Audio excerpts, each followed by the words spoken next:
서울의 지하철역. 사람들이 열차가 들어오길 기다리고 있습니다. 관광객으로 보이는 사람들도 질서를 지키며 서 있는데요. 이윽고 열차가 들어왔고 사람들이 탑승했습니다. 열차는 빠르게 달려서 몇 분 지나지 않아 다음 역에 잠시 정차했죠. 몇 개의 역을 지났을 때쯤 베트남 여성 2명이 내렸습니다. 지하철역 밖으로 나가 놀기 위해서 계단을 오르고 걷고 걸어서 곧 개찰구를 통과하는데요. 여성들이 카드를 찍었는데 당황스러운 상황이 펼쳐졌습니다. 가던 길을 차마 가지 못하고 그 자리에 서서 갈팡질팡하고 있는데요.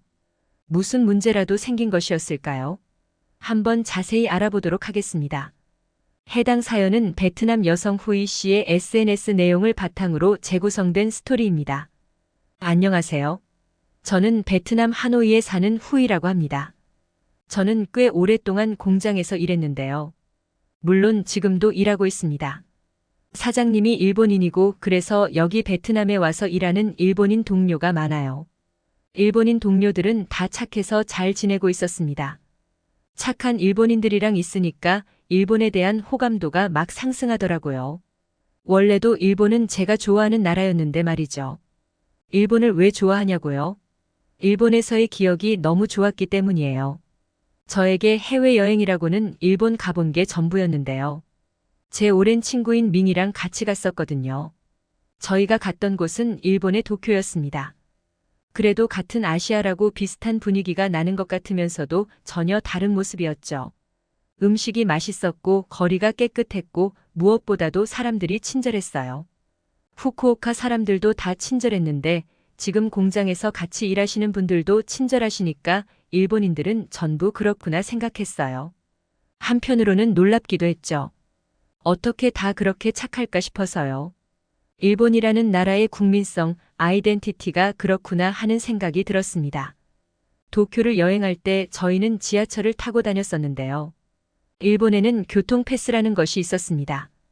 1일권, 3일권, 5일권 이런 식으로 나눠져 있는데 미리 구매해서 한정된 기간 동안 무제한으로 지하철을 탈 수 있는 거였어요. 일본에 가는 관광객이 예산을 절약하고 싶다면 꼭 미리 준비해야 하는 것이었죠. 이게 없으면 지하철 요금이 은근히 부담스럽거든요. 저희는 5일권을 사서 잘 쓰고 다녔습니다. 그런데 4일째에 제가 교통 패스를 잃어버린 거예요. 새로 사기도 애매해서 저는 그냥 현금을 내고 다녔는데 하필 남은 여행 기간 동안 지하철을 탈 일이 많았어서 돈을 많이 써버렸습니다. 그래도 그게 아니면 잘 놀다 왔으니까 무척 만족했죠. 저는 일본에서 만든 그 아름다운 기억을 가끔 꺼내 떠올리며 행복에 젖곤 했습니다. 그 뒤로는 해외에 잘 안 나갔죠. 일이 바빠서 휴가를 내기 어렵기도 했지만 베트남도 여행지로서 일본 못지않게 매력적이어서 굳이 해외여행 갈 필요가 없었습니다. 가끔 여행 떠나고 싶으면 국내로 떠났죠. 일본에서의 기억이 굉장히 좋긴 했지만 2번이나 갈 정도는 아니었습니다. 바쁘지 않았다면 또 갔겠지만 일 때문에 도통 시간이 안 났거든요. 그런 사정이랑은 상관없이 제가 가장 좋아하는 외국은 늘 일본이었습니다. 제 가장 친한 친구이자 일본 여행을 같이 다녀왔던 밍도 마찬가지였죠. 밍이랑은 어릴 때부터 아주 친한 친구였습니다. 거의 껌딱지 수준인데 직장은 달랐어요. 밍은 저와는 다르게 사무직이었습니다. 거긴 한국인이 사장이고 일하는 직원들도 대부분 한국인인 회사였죠.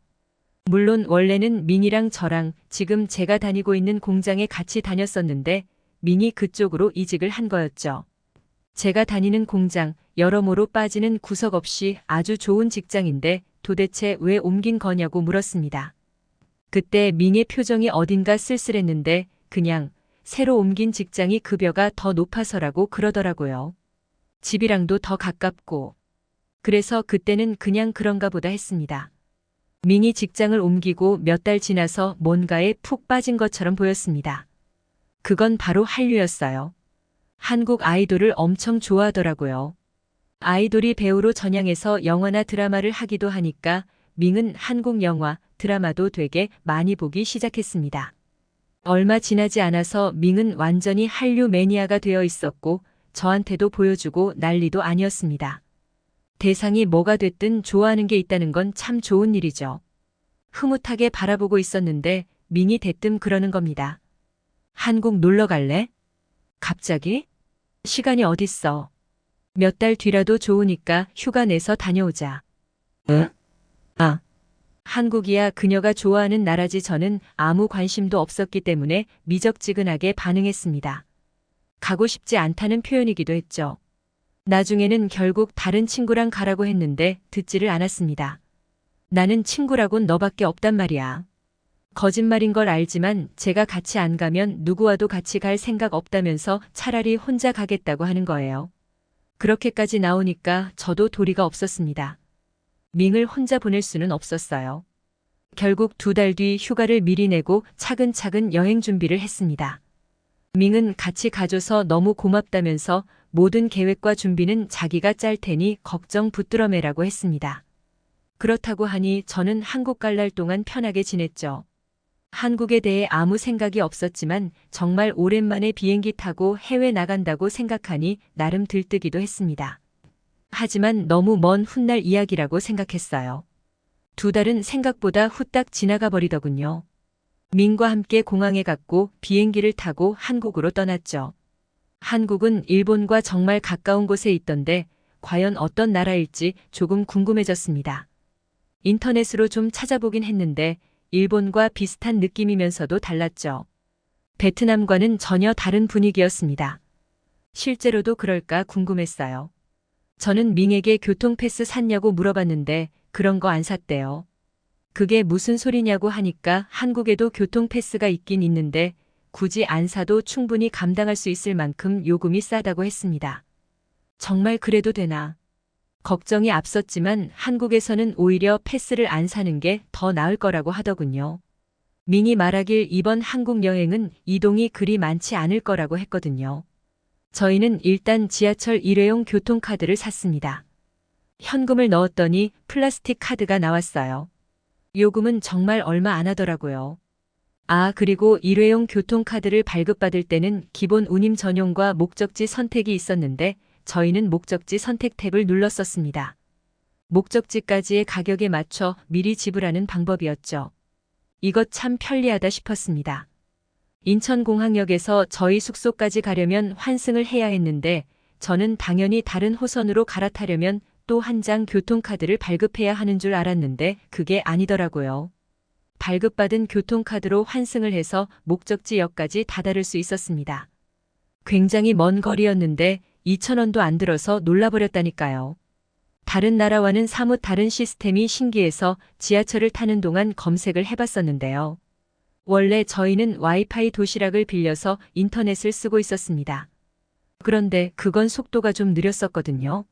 지하철을 탔더니 이상하게 인터넷 속도가 빨라지더라고요.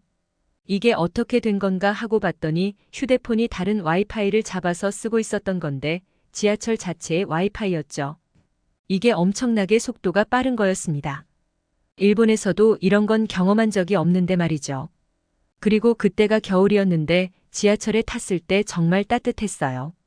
히터를 아끼지 않고 틀어주더라고요. 사실 여기서부터 따뜻했던 것 같네요. 겨울뿐만 아니라 여름에도 에어컨을 틀어줘서 지하철을 이용할 때는 덥고 추울 걱정이 없다고 합니다. 어쨌든 검색해봤더니 서울 지하철에는 단점이 거의 없는 수준이고 장점만 있는데 가장 큰 장점 중 하나가 통합교통 시스템이라고 했습니다.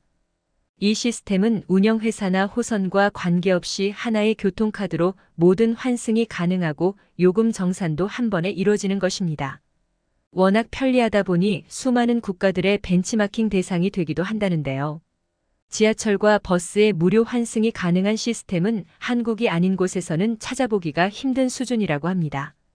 저도 정말 한국 가서 처음 봤거든요. 뜻도 보도 못했는데 너무 좋은 것 같아요. 아, 그리고 행선 안내 게시기라는 게 있던데요. 실시간 열차 도착 정보를 알려주는 모니터입니다. 이것도 한국에서 처음 봤는데 한국인들에게는 당연한 것처럼 보이더라고요. 고개를 들어 모니터를 확인하는 모습이 무척 자연스러웠습니다. 저는 너무 신기해서 사진까지 찍었어요. 그리고 내려서 보니까 역에는 엘리베이터도 있더라고요. 주로 교통약자들이 이용하도록 설치된 거였는데 나이 드신 분들이나 휠체어 탄 분들이 요긴하게 쓰고 있는 모습을 봤습니다. 한국 지하철은 참 섬세하다고 느꼈죠. 그리고 일본보다 훨씬 좋았던 점은 표지판 같은 것들이 직관적이었다는 것입니다. 군더더기 없이 깔끔하고 알아보기 쉽고 외국어로도 설명이 잘 되어 있어서 한 번도 길을 잃지 않고 잘 다녔어요. 관광 자체도 즐거웠지만 제가 한국 여행에서 가장 인상 깊었던 것은 역시 지하철이었죠.